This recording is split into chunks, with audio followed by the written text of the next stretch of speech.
Hey, what's up, you guys? Bloody Jacob here to bring my weekly review of AMC's The Walking Dead. This week we've seen Season 6, Episode 15, which is called East. And overall a pretty good build-up episode to the Season 6 finale next weekend. And, I apologize right off the bat about this being late. I just had to work and it sort of overlapped when the episode was initially airing, so of course I had to catch the replay again. But luckily, next weekend, I'm off that Sunday, at least right now, so I'll be able to see Negan's first appearance when everyone else does, so pretty excited about that. Like I said, overall, a really good build-up episode. Definitely one of the best episodes out of this whole second half, I think, for sure, too. It's been a pretty solid season all around, but I think this is one of, the greater episodes, I think. I won't call it a great episode, but definitely one of the ones that got me excited more than the others. And of course, it's leading to the finale, so it's supposed to do that naturally. I don't even know why I'm saying it. I don't know why I'm saying it, so damn obvious. Really did enjoy the episode. Took my notes, of course. You got that. Different notepad.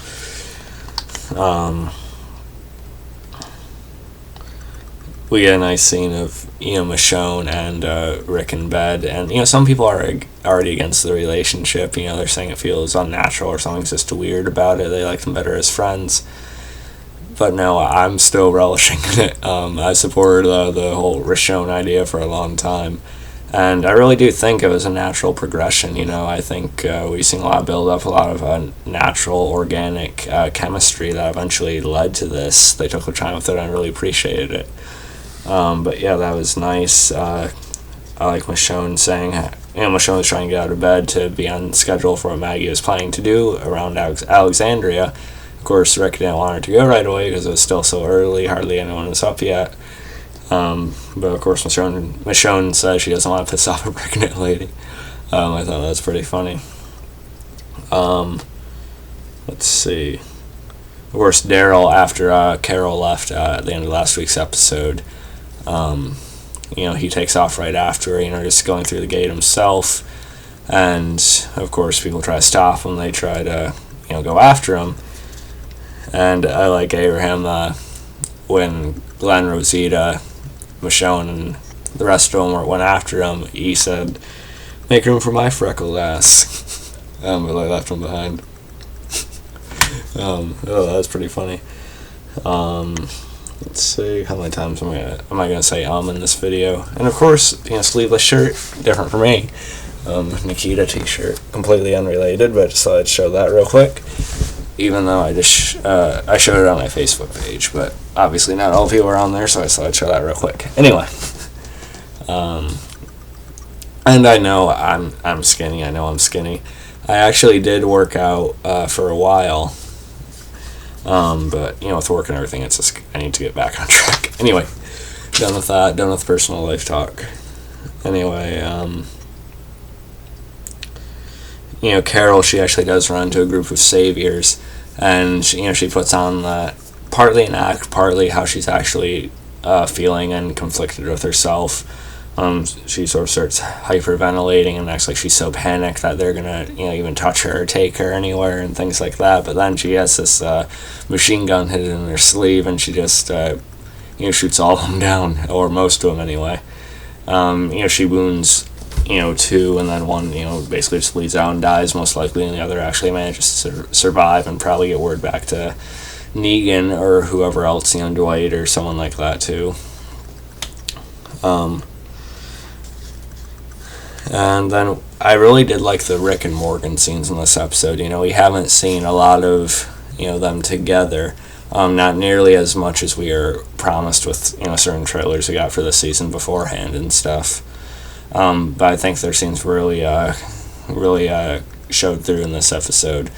Andrew Lincoln and Lenny James definitely have some good chemistry as actors in their scenes together, I think.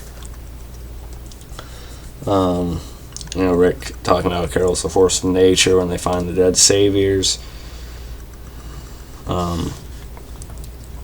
They talk about how, or Morgan talks about how she's conflicted and she's, starting to be affected by things she's done and things like that. And then Rick says she obviously still has to do it when she has to because they see all these dead bodies and stuff. And I sort of agree with Rick's point there. Saying even though she's starting really not to enjoy. Obviously, none of them enjoy it, but even though she's not really into the idea of it anymore, she still does it when she has to. She doesn't hold back so much that she tries not to kill anyone, even when they're risking other people's lives. Or when she's in danger herself in a self-defense kind of way, she still is able to push herself to do it. Because in this world, you can't really, hold back too much like Morgan has. Morgan's just been really, really lucky. But I understand where Morgan's coming from too. It's not completely foreign to me where his perspective's at. But I do think Morgan needs to find a balance. I think we all know that. We know Morgan definitely needs to find sort of like a middle ground, sort of like where Rick's at right now. But yeah, some people call Rick evil. Rick, but he's not evil. Rick. I don't know. Anyway. Let's see, Glenn, Michonne, and Rosita catch up with Daryl. Daryl is basically blaming himself for what happened to Denise, considering he let Dwight live, and Dwight's the one up taking the crossbow and, killing her to begin with, which is actually an accidental shot. He was actually trying to kill Daryl at the time. But, I can see why he's holding himself, partly responsible for it, so that's why he's so, bent on going after Carol and, sort of obsessing over, making up for what he thinks was all his fault. Rosita comes along with him, but Glenn and Michonne end up being sort of ambushed or surrounded. It's kind of weird how none of them noticed Dwight or any of the saviors moving around or something as observant as they're both supposed to be. Unless they were already there, but still, I don't know. But anyway, Dwight has him at gunpoint and he captures both of them. We get a really good scene of Morgan talking to Rick about the wolf, and how, how he held him in that prison or that makeshift room and stuff like that, and how he did this and that. He took Denise hostage, but in the end, he actually, saved her. He actually, kind of gave himself up so she could, get away. If you guys remember that episode, he did sort of change on it. Was sort of evidence that people could come back. I don't think that everyone's going to necessarily be affected that way by Morgan, but it shows that it's still possible for some. And that was evidence of that. Rick was just, seemed pretty pissed at Morgan at first when I heard that part. It seemed like he was starting to, he's starting to maybe see Morgan's way a little bit, but, obviously Rick's not going to be shaken completely by that. And I can't really say enough about how good the acting was in that scene, too. Really nice. Probably some of the best we've gotten this season, really. Again, it's just great having Rick and Morgan have that time together, what we wanted to see since the season started, really. Then Rick makes a nice tie back about how Michonne did, in fact, steal that protein bar. And Morgan knows she did. If you guys remember, Morgan asked her if she stole that protein bar back when they seen him in season 3, and if you guys go back and watch the episode, she did. I remembered without going back, but that's still a pretty funny line to tie up the conversation, I thought.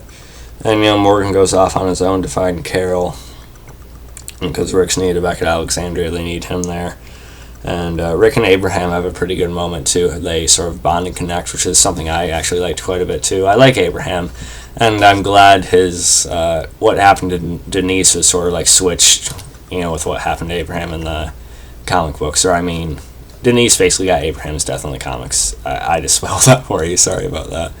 But that's kind of out there information now. A lot of people talk about that, but sorry. But I'm glad Abraham's still surviving. I see him possibly dying in season 7, season 8. But I'm glad they kept him around. I think Michael Cudlitz does a good job, even though, he was kind of put off by how he treated Rosita, how he broke things off with her, but I still think he's a pretty likable character, from our perspective anyway. Maggie gets a haircut, then she has some issues with the baby, which is, pretty, in a world full of walkers and, zombies and stuff like that. It's just, pretty serious, scary stuff too. Daryl ends up finding Glenn and Michonne tied up. Glenn's shaking his head, but he is actually trying to warn Daryl. Dwight comes from behind Daryl like a ninja again. And then he basically shoots, and then blood splatters, and it goes to black. People are, there's articles going around everywhere saying, is Daryl really dead? I don't think so. I think he was probably shot in the shoulder, the arm, or something like that. He's not dead, because if you guys seen the promo right after, we seen him moving around when he was like laying in the road when they had him. And they're supposedly negotiating with Rick and the rest of them. So Daryl's not dead there. He might get Lucille next weekend. We'll see, but it's really hard to predict who it's going to be. We all know there's going to be a big death with Negan being in the finale. It's an hour-and-a-half finale next week, by the way. Well, with commercials, so it's less than that, but you know how it goes. My main predictions for who Negan's going to kill, I do think he should kill more than one character. Considering how many of his men they killed, I think it would make sense. But I think Glenn, Daryl, and Morgan are the ones most at risk right now as far as like the huge characters go. But we'll see how it goes. I could easily see Daryl giving himself up for Carol or something like that, or anyone really. Morgan, for obvious reasons, all life is precious, and Glenn because spoilers, that's kind of what happens in the comics. But after the Glenn tease and bringing him back they did earlier season, I don't think they're just going to do Glenn. But who knows, maybe they might just surprise us and do the same thing in the comics anyway. But overall, another good build-up episode. I did enjoy it. But again, I just want to get to the finale like the rest of us so we can see Negan. I'm really looking forward to it and dreading it at the same time. But I hope you guys enjoyed this video. You can follow me on Facebook, Twitter, Movie Pilot, and look for InSpoiled.com. And I'll catch you guys next time.